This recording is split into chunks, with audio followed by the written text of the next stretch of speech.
story you're about to hear is true. Only the names have been changed to protect the innocent. Dragnet.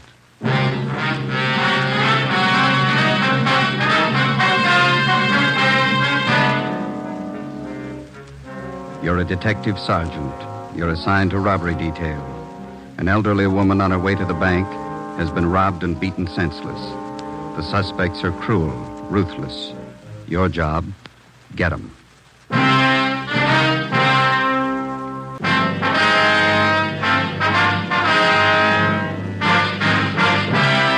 Dragnet, the documented drama of an actual crime.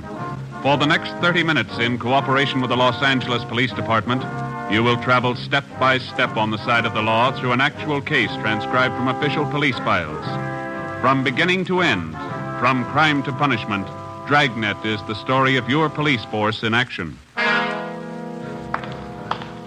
was Saturday, August 9th. It was hot in Los Angeles. We were working the day watch out of robbery detail. My partner's Ben Romero. The boss is Ed Walker, captain of robbery. My name's Friday. It was 10:14 a.m. when I got to room 27A, robbery detail. Hi. Hi. Hello, Jim. Hi, Win. How is he? Won't know for a while. What'd the vet say? Thinks the dog picked up some kind of poisoned food. Oh, that's too bad. Sure hot. You got a penny? Yeah, there you are. Thank you.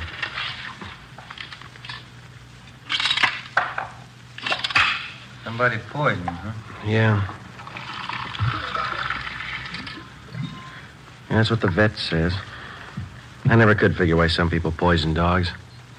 I can understand some people not liking animals, but I can't see why they poison food and then just toss it around wholesale loss.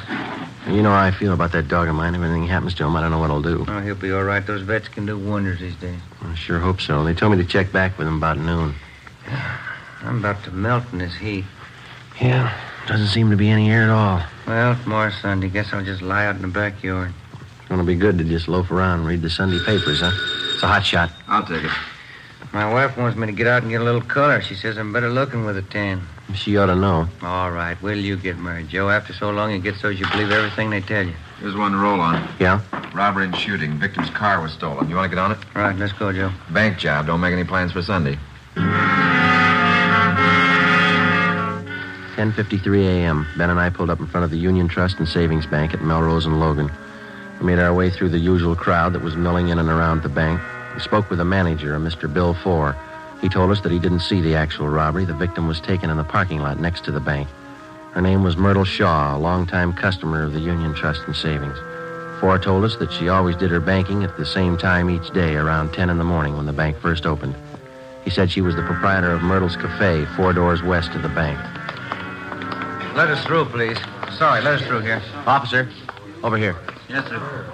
Friday and Romero, Central Robbery. Did you answer the call? Yes, we did. Freeman and Welsh, Unit 13R. Ambulance just left. Victim didn't want to go to Georgia Street. Said she wanted her own doctor. Okay, is she inside the cafe? Yeah. Let's go in, Ben. Are you Freeman? No, I'm Welsh. Freeman's inside. See if you can clear this crowd a little, will you, Welch? Right. Thank you. All right. You've seen everything now. Now, let's move along. Come on. The block on the street there.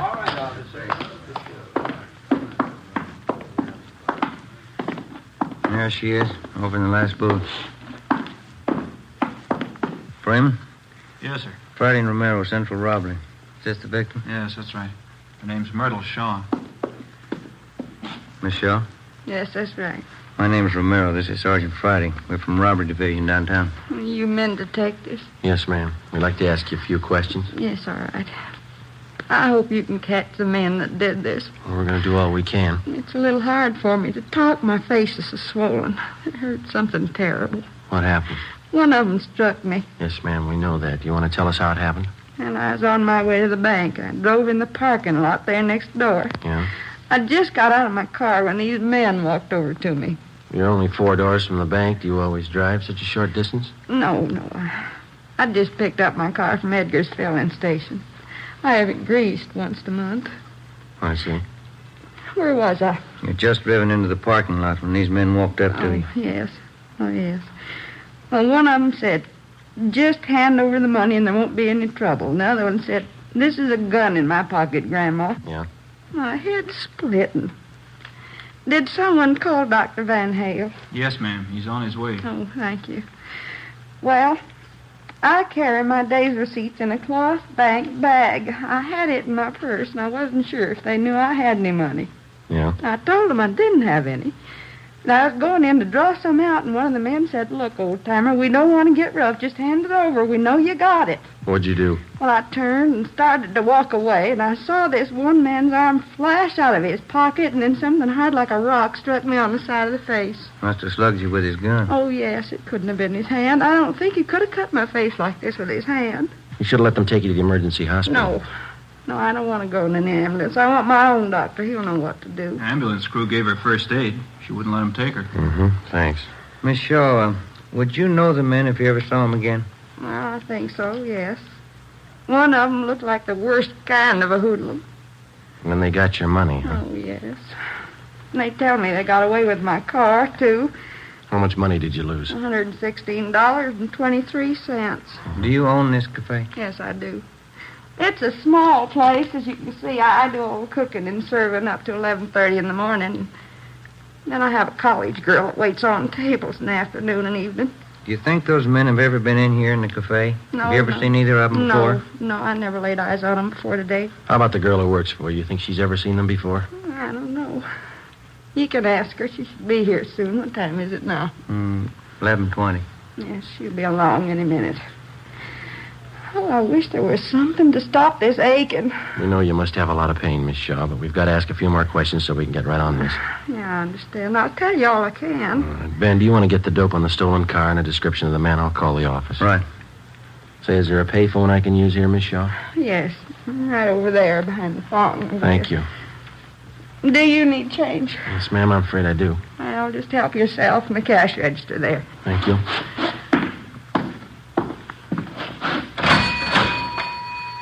I put in a dime, taking out 2 nickels. Oh, well, now that wasn't necessary, young man. You didn't have to tell me. Well, I know, but we don't like to open other people's cash registers. You're a police officer, aren't you? Yes, ma'am. I trust you. That seems to be the reason a lot of people don't. I called the office, and as fast as Ben repeated the information, I phoned it in. The detailed information was broadcast to all units. The stolen car was a 1946 green Ford sedan, license number 1X-Ray 1898. All units were instructed to be on the lookout for the car, and if found abandoned, to notify robbery detail immediately and keep the car under surveillance until we arrived. I called in a description of the suspects and the fact that the money was taken in a cloth bag stamped Union Trust and Savings. Myrtle Shaw's doctor arrived, and she was ordered to bed for rest and treatment. Ben and I interrogated all the possible witnesses in the parking lot, and we found only one man who saw the actual robbery. His story compared to that of Miss Shaw's, but he could add nothing more. We talked with a young college student who worked in the restaurant. She didn't think she'd ever seen the men in question. We drove back to the city hall and went to the stats office. They made a run for us on the descriptions and M.O. that we had, and we pulled the packages of all possible suspects that the machine sorted out. We narrowed and sifted the 24 possibles down to 12. We took the mug shots out and showed them to the victim and the one witness. They could not identify any of them as the 2 men in the holdup. 2:35 p.m. Saturday. We started to canvass the neighborhood, door to door. That takes care of Logan Street for 1 block, both sides. Want to start here on Melrose? Okay. Let's try this drugstore. I'm on fire. Paper says it's supposed to hit 99 today. I believe it. Come on. Yes, sir?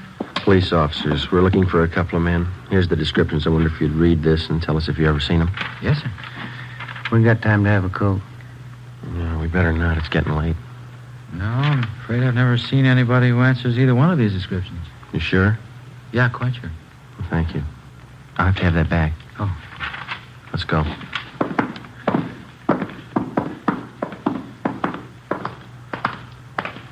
Is it just my imagination, or does it seem to be getting hotter to you?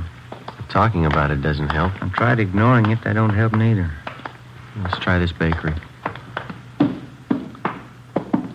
How do you do, gentlemen? How are you? Police officers. Wonder if you'd read the 2 descriptions listed here and tell us if you've ever seen either of these men. Yes, of course. No. Sure smells good in here, doesn't it? No, Yeah. I don't seem to recall anybody that looks like this. Anybody else in here who might have seen him? No, I don't think so. I wait on trade. Okay, thank you, ma'am. Let's go. That smells just like good old apple pie, doesn't it, Joe? We're baking Danish coffee cake at the moment. The next place here's a plastic factory. Yeah, looks like they're closed half-day Saturday again. Somebody in there cleaning up. Guess he didn't hear me. Oh, here it comes. Yeah. A lot of money in this plastics business. Mm-hmm. Really came into its own during the war, didn't it? Oh, yeah. The plant's closed Saturday afternoon. Police officers. Wonder if you'd look this paper over and tell us if you may have seen two men answering these descriptions. All right. I have to put my glasses on. Yes, sir. There now. I don't need them for sweeping, just reading. All right, here you are. Mm-hmm. What do you think? What was that? I said, what do you think? Have you seen him? Well, I don't know. How do you mean? I'm not sure yet. Hmm? I'm not sure. I may have seen one of them. How about the other one? That's what I mean. Yeah. I don't know about the other one. But you do remember seeing one of them? I might have seen both of them. But you're not sure. I don't know. Well, do you want to tell us what you remember about the one you did see? Oh, don't you want to know about the other one, too? Well, yes, sir, we do, but I understood you to say that you didn't know about the other one. No, I don't. Well, you just tell us what you know, then. Then you want me to just forget about the other fella? No, sir, but if you don't know, it's all right. I might know. Yeah? I haven't read about him yet.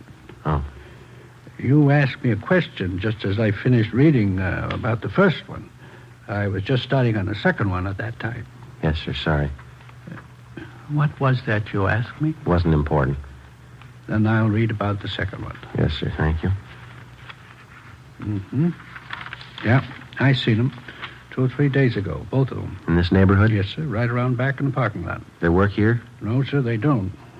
Seems to me I've seen them a couple of times. What were they doing? I don't recall. I just remember I've seen them. You sure? Yes, I'm positive.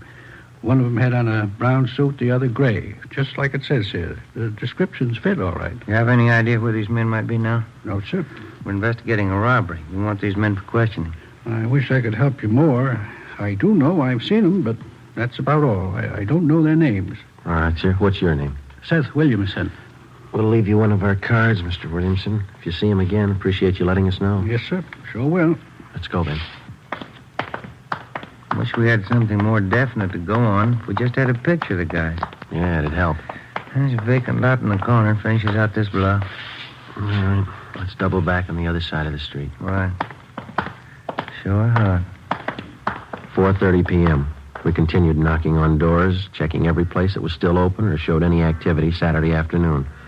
We talked with hotel managers, janitors, and cleanup men at the different factories or business establishments. We checked grocery stores, private homes, everywhere that we could find anybody to show the descriptions to.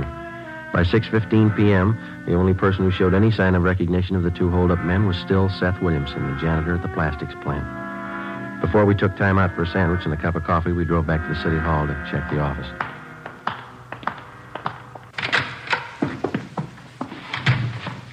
Hi, Friday. What do you say, Marty? A couple messages for you here. Thanks. What's the matter with you, Romero? I'm dehydrated. That sun almost fried me. Well, Joe, that one call there's from your mother. Said tell you your dog's out of danger. Oh, that's fine. Called in around 2, huh? Yeah. That other one's from some guy who says he wants to talk to you right away. Been calling in since about 3 this afternoon. Seth Williamson, eh? Called 4 times. Yeah. Said tell you he'd wait at that number there till he heard from you. I'll call him right now. Been hot downtown, Marty? Pretty warm, yeah. Any kickback on that stolen car? No, not yet. Benson Plastics. This is Sergeant Friday, Police Department. Oh, yes, I'm glad you called me back. I think I've got a little more information for you. Yeah? Those 2 fellas you were looking for, did you find them? No, not yet. Well, I just remembered what they were doing out back there in the parking lot. Yeah? They were taking pictures Of what? of the 2 girls that was with them. I remember now. There were 2 young women with them. One was a blonde and the other I don't recall. How were they dressed? The blonde had on a white shirt of some kind and a black dress. That's all I can tell you for sure. Who was taking the pictures? First the fellas took the girls' picture, and then the girls took snapshots of the fellas. Thank you very much, Mr. Williamson. Oh, it'll help you. Yes, sir, it will. Goodbye. Goodbye. What do you got? They've had their pictures taken. Yeah? Let's find the prints.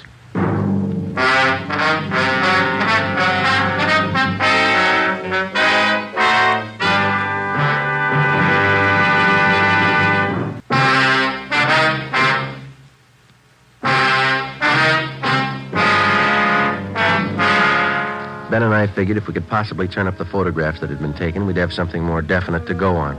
We still had a lot of doubts. Maybe the janitor, Seth Williamson, was wrong. Maybe there were no pictures. If the snapshots had been taken, maybe they were still in the camera, undeveloped. With any kind of fast service and processing, the photos could have been picked up by now.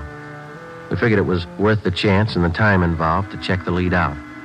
All we had was the victim's scant description of the two hold-up men, and if we could possibly turn up pictures, it'd help a great deal. If Williamson was right, we'd have another lead, the two girls. 6:40 p.m., we started checking drugstores, going through all prints that had not yet been picked up by the customers. We'd made the rounds of all the drugstores in the neighborhood earlier in the day, but we double-checked the descriptions of the two men with the personnel in each store. By 9 p.m., we'd checked out 10 drugstores and found nothing. We were going on the hunch that the photos would most likely be dropped off for processing somewhere in the immediate neighborhood. It was only a hunch, and we were running out of drugstores. Police business. We'd like to go through your photos that have been left for developing. Yes, sir. Here's the box right here. Oh, thank you. I'll take half. Not very many this time, huh? Oh, don't forget to check the negatives, too. Sometimes they don't print them if they're bad. Yeah, I know. No, nothing in this one. People sure take a lot of pictures of babies, don't they? Yeah. Nothing. These are sure fuzzy. Pictures at the zoo. Pictures of Yellowstone.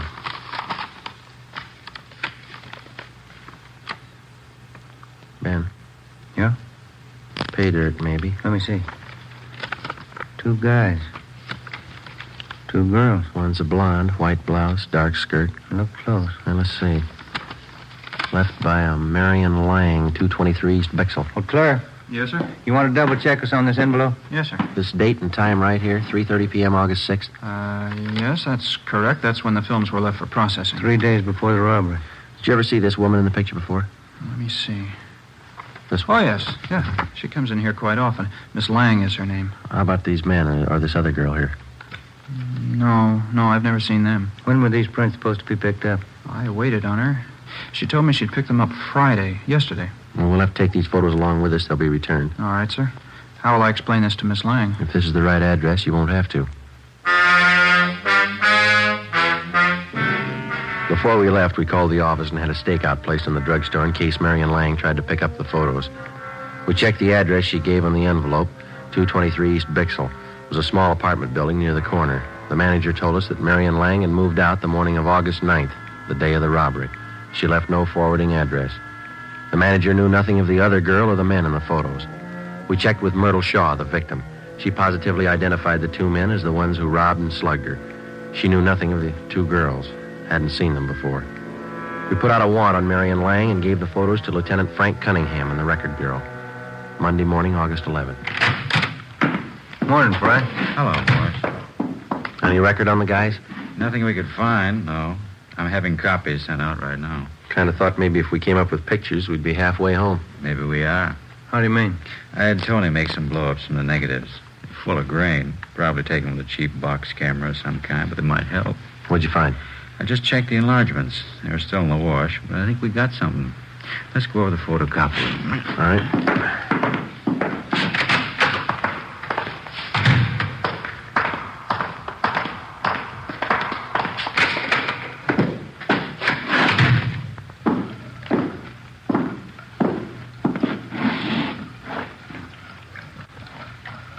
Yeah, they're good and clear now.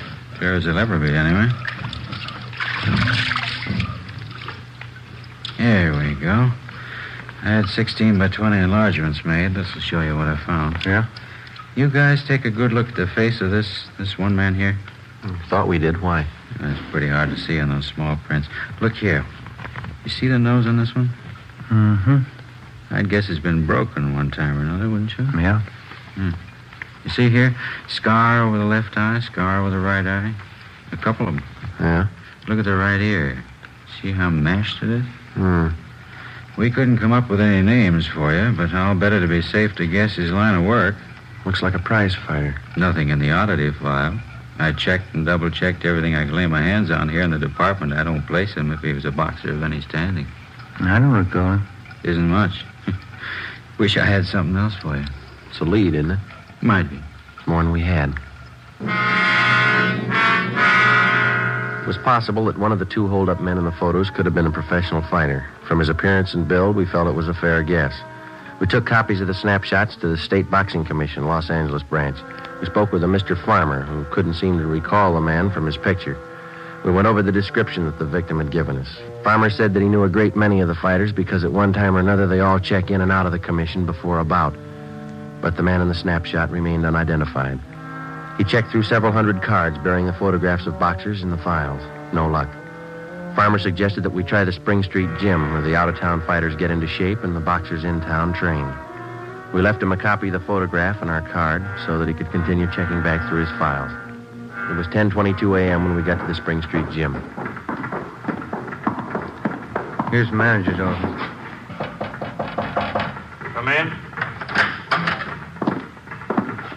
You the boss here? Yeah. What can I do for you? Police officers. Yeah? We're looking for a man we think might be a fighter. I wonder if you can help us out. Sure try.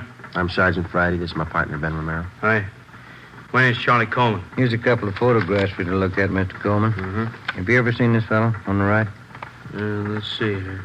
Let's walk over by the window, get a little light on him. Wait a minute. Used to work out here all the time a couple of years back. Name's Billy.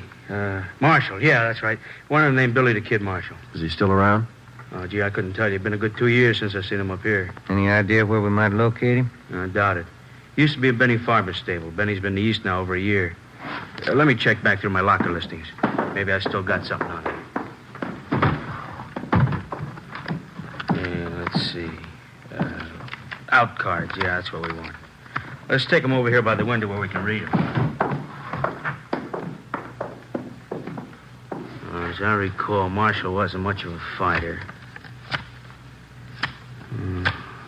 Farber nursed him up through the prelims, got him in the semi-windups. He started hitting the bottle. Played the dames. Oh, yeah, here we are. Can I see that, please? Oh, sure. Here you are. Thank you. Billy the Kid. Big, beefy boy. Real sucker for right cross. 1637 Carver Avenue. That's the last address you got on him? Whatever the card says, yeah. Real sucker for the old right cross. Thank you very much, Mr. Coleman. You're welcome, boys. Anytime. What's he done? We just want him for questioning. Oh, I see. If you should hear from him, don't tell him we're looking for him. Let's go. Thanks again. What do you think you did wrong? I don't know. How do you block a right cross? We called the new information into Captain Walker, and he sent a crew of men to the Boxing Commission to check further. 1637 Carver Avenue. It was a cheap rooming house on the west side of town. Marshall hadn't lived there for over a year and a half. The landlady gave us a forwarding address. The next place hadn't seen him for a year. We kept checking and rechecking, going from one end of town to the other. Each place was a little better than the last. It was easy to trace Billy the Kid's rise in the fight game, such as it was, by the condition of the places he lived in. We covered 6 different rooming houses, boarding houses, and apartments. Each time, his residence had been a little more recent. 5:15 p.m., Monday, August 11th. We pulled up in front of the Sunflower Hotel, 433 Banyan Street. Rates, $2 a week and up.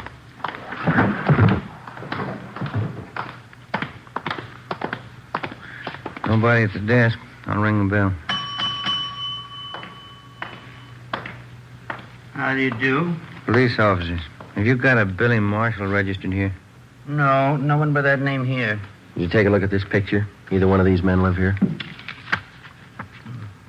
Oh, sure, that's Tom Green and George Martin, room 9. They in now? I could buzz their room and see. No, never mind. Room 9, you said. Yes, sir, that's right. Let's go.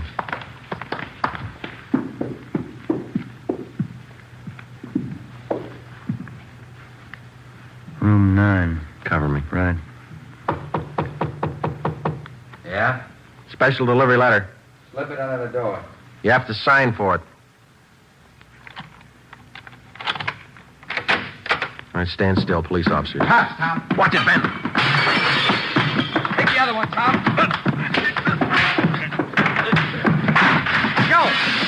Joe, look out.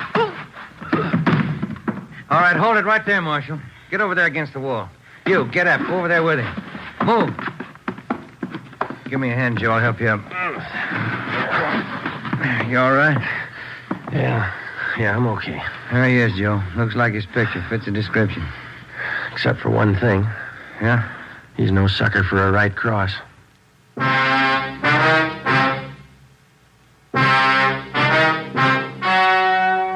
story you have just heard was true. Only the names were changed to protect the innocent.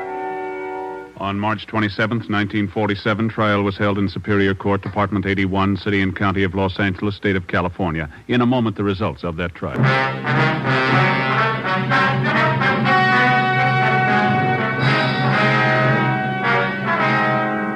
Both William Marshall and his accomplice were found guilty of armed robbery and grand theft auto and are now serving their terms as prescribed by law.